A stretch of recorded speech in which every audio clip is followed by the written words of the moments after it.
दोस्तों, आज जिस फिल्म की कहानी मैं आपको सुनाने वाला हूं वो फिल्म एक्शन और एडवेंचर से भरपूर एक्शन, एडवेंचर, फैंटेसी मूवी है जो कि आपको बहुत पसंद आएगा। तो चलिए शुरू करते हैं। दोस्तों, मूवी सारांश में आज की फिल्म है कल द कॉन्करर। फिल्म की शुरुआत होती है जहां पर कल नाम के योद्धा को लड़ते हुए दिखाया जाता है। वहां का सेनापति उससे पूछता है कि क्या वह सेना में शामिल होना चाहता है। इस पर कल बताता है कि वह बहुत सारी परीक्षाएं पास करके यहां तक पहुंचा है, लेकिन सेनापति कहता है कि अभी उसकी अंतिम परीक्षा बाकी है। इसके बाद सेनापति उसे एक जलती हुई तलवार देता है और उससे लड़ने के लिए कहता है। फिर उसकी आंखों पर पट्टी बांध दी जाती है और लड़ाई शुरू होती है। इस परीक्षा में कल उससे हार जाता है। इसी दौरान वहां महल का एक सैनिक पहुंचता है और बताता है कि राजा अपने उत्तराधिकारियों को मार रहे हैं। यह सुनकर सेनापति और कल तुरंत महल पहुंचते हैं। वहां पहुंचकर कल राजा से कहता है कि अब और किसी को नहीं मारा जाना चाहिए, और वो खुद राजा से लड़ने लगता है। इस लड़ाई में वह राजा को घायल कर देता है और राजा का मुकुट उठाने लगता है। तभी सेनापति कहता है कि उस मुकुट पर उसका अधिकार है। उसी समय राजा का सगा भाई भी वहां पहुंच जाता है और वह भी सिंहासन पर अपना अधिकार जताता है। लेकिन मरने से पहले राजा कल को अपना उत्तराधिकारी चुनता है और ये कहकर राजा की मृत्यु हो जाती है। इसके बाद कल को पूरे महल का परिचय कराया जाता है।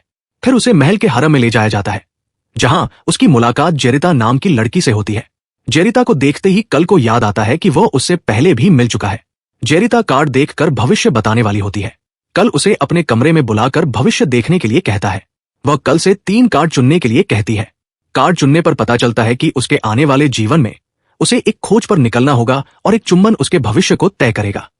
शुरुआत में जेरिता को लगता है कि कल भी दूसरे राजाओं के जैसे होगा, लेकिन उसके व्यवहार को देखकर उसे लगता है कि वह अलग है। इसके बाद कल महल के गुलामों को आजाद कर देता है और उन्हें वहां से जाने को कहता है, लेकिन गुलाम कहते हैं कि महल ही उनकी दुनिया है, वे और कहीं नहीं जा सकते।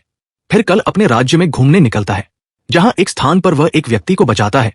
वो अपने फैसलों से लोगों को प्रभावित करता है और लोग उसके नाम के जयकारे लगाने लगते हैं।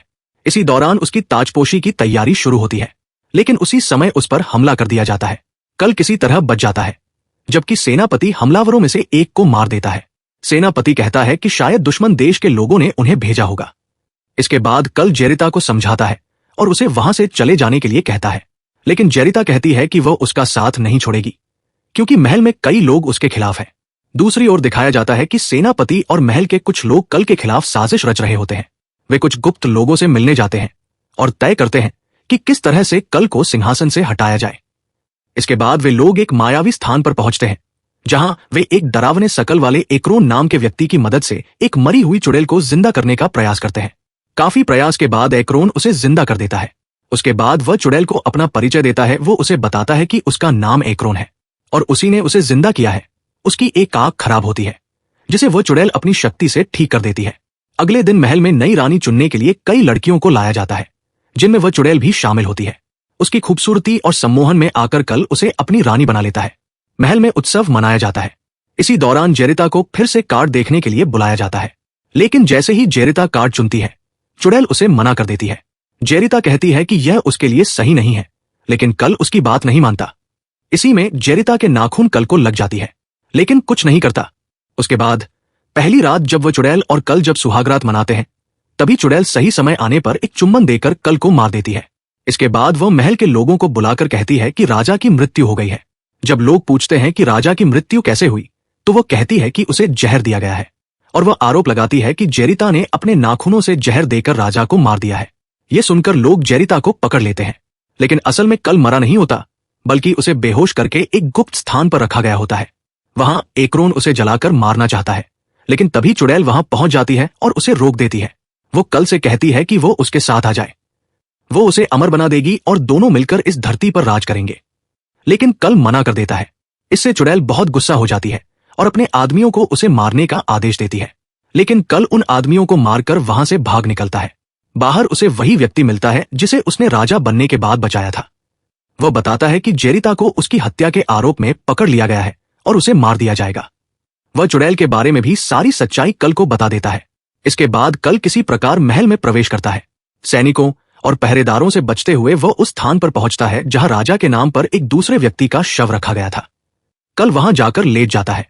जब उस शव को जलाया जाने वाला होता है, तभी कल उठकर अपने आसपास के दुश्मनों को मार देता है और जेरिता को बचाकर वहां से भाग निकलता है। इसके बाद वे तीनों एक स्थान पर पहुंचते हैं। यहां पर उसे पता चलता है कि वह जेरिता का भाई है वो व्यक्ति बताता है कि वल्का की दुआ ही उन्हें बचा सकती है। उसके बाद कल अपने एक पुराने मित्र से मिलता है और उससे एक नाव मांगता है। फिर वे लोग नाव से वल्का की ओर निकल जाते हैं। इसकी खबर सेनापति को मिल जाती है और वह चुड़ैल को बता देता है। चुड़ैल कहती है कि अगर वह कल को मार देगा तो दोनों मिलकर इस धरती पर राज करेंगे। इसके बाद सेनापति भी वल्का की ओर निकल पड़ता है। यहाँ पर एक्रोन चुड़ैल से कहता है कि वह गलत लोगों पर ध्यान दे रही है, जबकि उसने उसे फिर जिंदा किया है। ये सुन गुस्से में चुड़ैल फिर से उसकी एक आंख को पहले जैसा कर देती है। इधर रास्ते में कल और उसके साथी पार्टी करते हैं। कल बहुत ज्यादा शराब पी लेता है और बेहोश हो जाता है। सुबह जब उसकी आंख खुलती है तो वो खुद को रस्सियों से बंधा हुआ पाता है। उसका मित्र बताता है कि वह उसे चुड़ैल को सौंप देगा।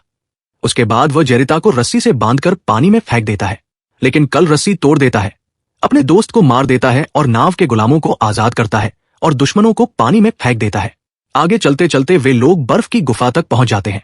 किसी तरह वे गुफा में प्रवेश करते हैं, लेकिन वहां पता चलता है कि जो भी आगे जाता है वो बर्फ में जमकर मर जाता है। गुफा की दीवार पर लिखा एक वाक्य देखकर जेरिता को कुछ समझ आता है। वो अपने कपड़े उतारकर देवता से प्रार्थना करती है। इसी दौरान सेनापति भी वहां पहुंच जाता है और कल के साथियों को मारने लगता है। तभी जेरिता को वल्का की शक्ति प्राप्त हो जाती है और गुफा का प्रभाव समाप्त हो जाता है। इसके बाद कल और सेनापति के बीच भयंकर लड़ाई होती है। सेनापति जेरिता के भाई को घायल करके जेरिता को वहां से लेकर भाग जाता है। मरने से पहले उसका भाई कहता है कि जेरिता को बचाना बहुत आवश्यक है, नहीं तो धरती पर अंधकार छा जाएगा, और ये कहकर उसकी मृत्यु हो जाती है। उसके बाद कल किसी प्रकार वहां से बाहर निकलता है और कल चुड़ैल के ठिकाने पर पहुंचता है। उसी समय ग्रहण के कारण चुड़ैल की शक्तियां कम होने लगती हैं। सेनापति जेरिता को वहां ले आता है और चुड़ैल उसे आग में डाल देती है, लेकिन आग उसे जला नहीं पाती। तभी कल आकर उसे बचा लेता है।